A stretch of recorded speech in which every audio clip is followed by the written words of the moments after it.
अस्सलाम वालेकुम दोस्तों, जैसा कि आपको मालूम है कि हम वाक़े करबला के मुकम्मल हालात व वाक़यात से आपको आगाह कर रहे हैं और ये आज की वीडियो भी इसी तसलसल का एक हिस्सा है। तो दोस्तों, हम वीडियो शुरू करने से पहले आप लोगों से गुजारिश करेंगे कि आप हमारे चैनल को सब्सक्राइब करें, लाइक करें और शेयर करें। तो दोस्तों, तरमा बिन अदी जो है वो अपने 4 आदमियों के साथ कूफा से हज़रत इमाम हुसैन रज़ियल्लाहु ताला अन्हु की मदद के लिए पहुंचा।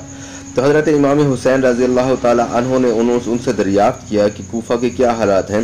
तो उन्होंने बताया कि कूफा के हालात बहुत बुरे हैं, वहाँ के बड़े बड़े सरदारों के जेबों में पैसा भर दिया गया है और उन सबको आपके खिलाफ कर दिया गया है।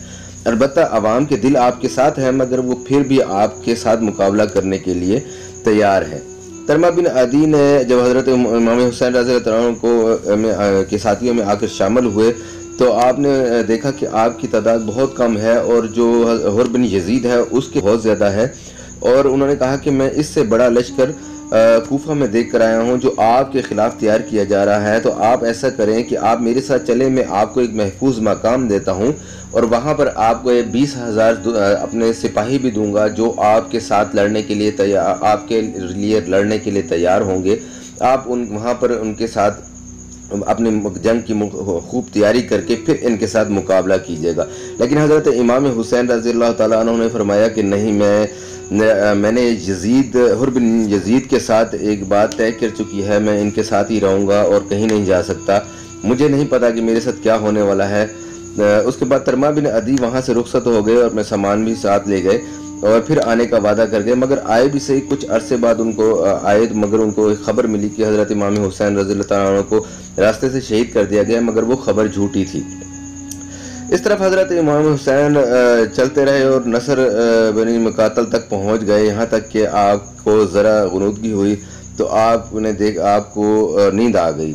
आपके साहबजादे अली अकबर ने जब आपको घबराहट में उठते हुए सुना तो पूछा कि अब्बा जान क्या बात है। आपने फरमाया कि मैंने ख्वाब में देखा है कि कोई घोड़सवार हमारे पास आया है और उसने कुछ कहा है कि कुछ लोग जो चल रहे हैं इनकी मौतें इनके साथ चल रही हैं। इससे मैं ये समझा कि हमारी ही मौत की खबर है। साहबजादा अली अकबर ने अर्ज़ किया कि अब्बा जान क्या हम हक़ पर नहीं हैं? आपने फरमाया कि हम ज़रूर हक़ पर हैं, अल्लाह के लिए, अल्लाह की रज़ा के लिए और उसके हक़ पर हैं, कि बिलाशुबा हम हक़ पर हैं। खुदा साहबजादा ने अर्ज़ किया कि फिर हमें डरने की ज़रूरत क्या है जबकि हम हक़ पर हैं। हज़रत इमाम हुसैन रज़ियल्लाहु ताला अन्हु ने फरमाया कि अल्लाह ताला आपको जज़ाए खैर अता फरमाए, तुमने अपने बाप का सही हक़ अदा कर दिया। इसके बाद हज़रत इमाम हुसैन रज़ियल्लाहु ताला अन्हु फिर वहाँ से रवाना हुए और मकाम नैनवी पर पहुँचे तो एक सवार कूफा की तरफ आता हुआ नज़र आया। ये सब इसके इंतज़ार में उतर गए। उसने आकर हुर बिन यजीद को सलाम किया, मगर हज़रत इमाम हुसैन रज़ियल्लाहु ताला अन्हु को सलाम नहीं किया और एक ख़त यजीद का हुर बिन यजीद को दिया। उसमें लिखा था, जिस वक़्त तुम्हें मेरा ख़त ये मिले तुम हुसैन रज़ियल्लाहु ताला अन्हु पर मैदान तंग कर दो और उनको खुले मैदान के सिवा किसी जगह पर पनाह मत देना और ऐसे मैदान की तरफ ले जाना जहाँ पानी ना हो। और मैंने अपने इस कासिद को हुक्म दिया है कि जब तक तुम मेरे हुक्म की पासदारी नहीं करोगे, तामील नहीं करोगे, ये तुम्हारे साथ रहेगा।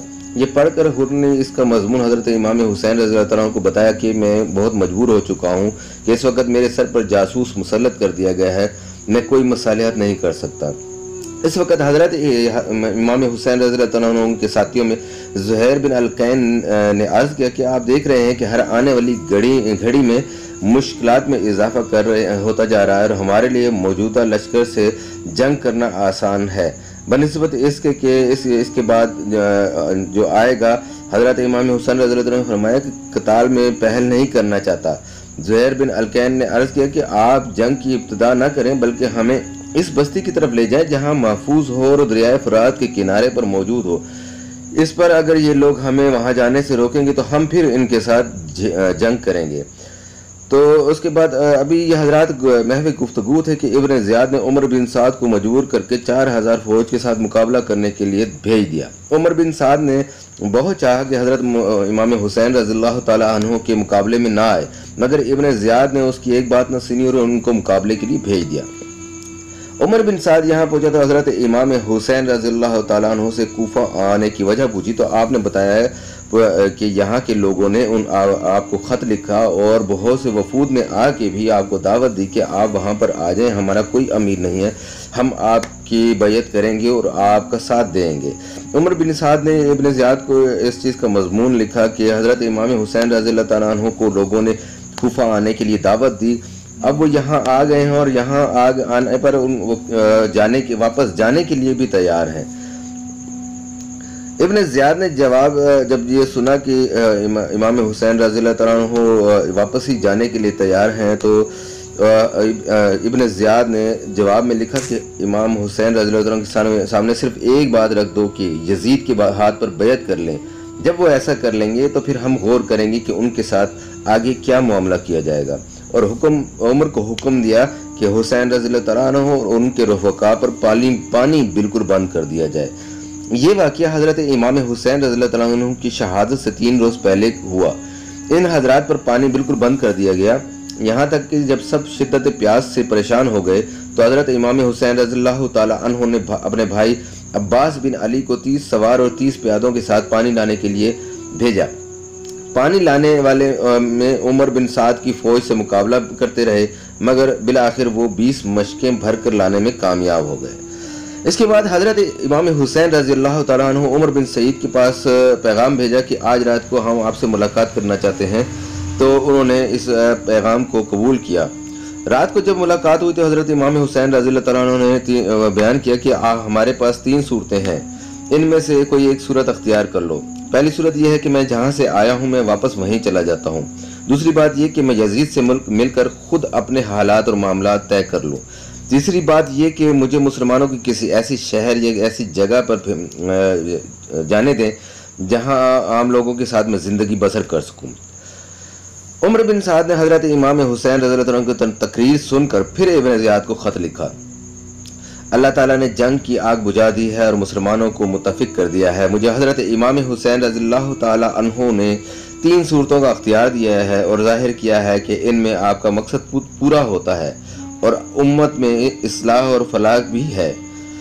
इब्न ज़ियाद भी उमर बिन साद के इस ख़त से बहुत मुतासर हुआ और कहा कि ये ख़त ऐसे शख्स को है जो अमीर की इताअत भी चाहता है और अपनी कौम की आफियत भी चाहता है। हमने इसको कबूल किया। मगर वहाँ मौजूद शिमर ज़ुलजोशन ने कहा कि आप इमाम हुसैन रज़ियल्लाहु तआला अन्हु को मोहलत देना चाहते हैं तो वो कुव्वत के साथ फिर तुम्हारे सामने आ जाएगा और अगर तुम्हारे हाथ से निकल गए तो फिर कभी इन पर काबू नहीं पा सकेंगे। मुझे इसमें उमर बिन साद की कोई साजिश मालूम होती है, क्योंकि मैंने सुना है कि वो रातों को आपस में मुलाकातें करते हैं। हाँ, आप हुसैन रज़ियल्लाहु तआला अन्हु को इस चीज़ पर मजबूर करें कि वो आपके पास आ जाएं, फिर आप उनके साथ जो मामला करें वो आप पर है। इब्न ज़ियाद ने शिमर की राय कबूल करके उमर बिन साद को इसी किस्म का एक मजमून लिखकर खुद शिमर ज़ुलजोशन के हाथ ही उमर बिन साद के पास भेजा और ये हिदायत कर दी कि अगर उमर बिन साद इस हुक्म की तामील नहीं करेगा तो उसको कत्ल कर दिया जाएगा और उसकी जगह पर शिमर ज़ुलजोशन को लश्कर अमीर तैनात कर दिया जाएगा। शिमर ज़ुलजोशन ये हुक्म और ख़त लेकर रवाना होने लगा तो उसको ख्याल आया कि हज़रत इमाम हुसैन रज़ियल्लाहु तआला अन्हु के साथियों में उसके फुफी ज़ाद भाई अब्बास, अब्दुल्ला, जाफ़िर, उस्मान भी हैं। इब्न ज़ियाद ने इन चारों के लिए अमान हासिल किया और रवाना हो गया। शिमर ने यह परवाना अमान किसी कासिद के हाथ इन चारों की तरफ भेजा, मगर वो ये परवाना देख कर यक ज़बान होकर बोले, हमें अमान दिया जाता है और इब्न रसूलुल्लाह सल्लल्लाहु अलैहि वसल्लम को अमान नहीं दिया जाता। हमें तुम्हारे अमान की कोई ज़रूरत नहीं। अल्लाह का अमान हमारे लिए बेहतर है। तुम पर लानत हो और तुम्हारे अमान पर भी। शिमर ये ख़त लेकर जब उमर बिन साद के पास पहुंचा तो वो समझ गए कि शिमर के मशवरे से ही ये तमाम सूरत हाल अमल में आई है और मेरा मशवरा रद्द कर दिया गया है और इस ही शख्स के मशवरे से कत्ल गारत का ये मंसूबा बनाया गया है। बिलाखिर हज़रत इमाम हुसैन रज़ियल्लाहु अन्हु को ये पैगाम पहुँचाया गया। आपने इसको कबूल करने से इनकार किया और फरमाया कि इस ज़िल्लत से मौत बेहतर है। शिमर ज़ुलजोशन इस महाज पर मुहर्रम की 9वीं तारीख को पहुँचा। हज़रत इमाम हुसैन रज़ियल्लाहु तआला अन्हु उस वक़्त अपने खेमे के सामने बैठे तशरीफ़ फरमा थे। इसी हालत में आपको ऊँग आ गई और आपकी आँख लग गई और फिर एक आवाज़ के साथ बेदार हो गए। आपकी हमशीरा हज़रत ज़ैनब सलामुल्लाह अलैहा ने ये आवाज़ सुनी तो दौड़ी चली आई और वजह पूछी। फरमाया कि मैंने रसूलुल्लाह सल्लल्लाहु अलैहि वसल्लम को ख्वाब में देखा है कि फरमा रहे हैं अब तुम हमारे पास आने वाले हो। हमशीरा ये खबर सुनकर रो पड़ी। हज़रत इमाम हुसैन रज़ियल्लाहु ताला अन्हु ने उनको तसल्ली दी और इसी हालत में शिमर का लश्कर भी सामने आके खड़ा हो गया। आपके भाई हज़रत अब्बास रज़ियल्लाहु ताला अन्हु आगे बढ़े और उनसे गुफ्तगू शनीद की। उन्होंने कहा कि हम आपको कोई मोहलत नहीं देंगे, हम उस मोहलत आपको देने से पहले आपसे जंग करना चाहते हैं। हज़रत अब्बास ने आकर हज़रत इमाम हुसैन रज़ियल्लाहु ताला अन्हु को ये इतला दी। हज़रत इमाम हुसैन रज़ियल्लाहु अन्हु ने कहा कि उनसे कहो कि आज की रात ये जंग का इरादा मुलतवी कर दें ताकि हम रात को नमाज और दुआ और इस्तग़फ़ार कर सकें। शिमर और उमर बिन साद ने और कुछ लोगों ने मशवरा के बाद ये मोहलत दे दी गई और वो सब वापस चले गए। हज़रत इमाम हुसैन रज़ियल्लाहु ताला अन्हु ने अपने अहले बैत और असहाब कराम को जमा करके खुतबा दिया और फरमाया, मेरे इल्म में है आज किसी शख्स के साथी ऐसे वफाशार और नेकोकार नहीं हैं जैसे मेरे साथी हैं, और ना ही किसी के अहले बैत मेरे अहले बैत से ज़्यादा साबित कदम नज़र आते हैं। आप लोगों को अल्लाह जज़ाए खैर अता फरमाए। मैं समझता हूँ कि कल हमारा आखिरी दिन है। मैं आप सबको खुशी से इजाज़त देता हूँ कि आप सब रात की इस तारीकी में अपने अपने घरों को चले जाएं और जहाँ चाहें आपको पनाह मिले वहाँ चले जाएं और मेरे अहले बैत में से भी एक एक का हाथ पकड़ कर ले जाएं। इन लोगों को मैं मतलूब हूँ, वो मुझे पाएंगे तो तुम लोगों की तरफ नहीं आएंगे। ये तकरीर सुनकर आपके भाई और औलाद और भाइयों की औलाद और अब्दुल्ला बिन जाफिर के साहबजादे एक ज़बान होकर बोले कि वल्लाह हम हरगिज़ ऐसा नहीं करेंगे, अल्लाह ताला आपके बाद हमें भी बाकी न रखे। फिर बनु अकील को खिताब करके फरमाया कि तुम्हारे एक बुजुर्ग मुस्लिम बिन अकील शहीद हो चुके हैं, तुम्हारे लिए यही काफ़ी है, तुम वापस चले जाओ, मैं तुम्हें खुशी से इजाज़त देता हूँ। उन्होंने कहा कि हम क्या मुँह दिखाएंगे कि अपने बुजुर्गों और बड़ों को मौत के मुंह में छोड़कर अपनी जान बचाकर भाग आए, बल्कि वल्लाह हम आप पर अपनी जानें और औलाद और माल कुर्बान कर देंगे। मुस्लिम बिन औसजा ने भी कुछ इसी तरह की तकरीर की। इसके बाद आपकी हमशीरा ने बेकरार होकर बहुत रोने लगी तो हज़रत इमाम हुसैन रज़ियल्लाहु ताला अन्हु ने उनको तसल्ली दी और फरमाया कि मेरे बाद सीना को भी और आहोज़ा गिरा ना करना। तो ये वसीयत फरमा कर आप बाहर आ गए और अपने असहाब को जब तमाम शब तहज्जुद और दुआ और इस्तग़फ़ार में मशगूल हो गए। उसके बाद आप ये आशूरा की रात थी। सुबह को यौम आशूरा यानी रोज़ जुम्मा था। सुबह की नमाज से फारिग होते ही उमर बिन साद ने लश्कर लेकर सामने आ गया। हज़रत हुसैन रज़ियल्लाहु ताला अन्हु के साथ इस वक्त कुल 72 असहाब थे। 32 सवार और 40 प्यादा आपने मुकाबला के लिए तैयार कर रखे थे। उमर बिन साद ने अपने लश्कर को 4 हिस्सों में से तकसीम किया और उसमें से एक हिस्से में हुर बिन यजीद को अमीर मुकर्रर किया।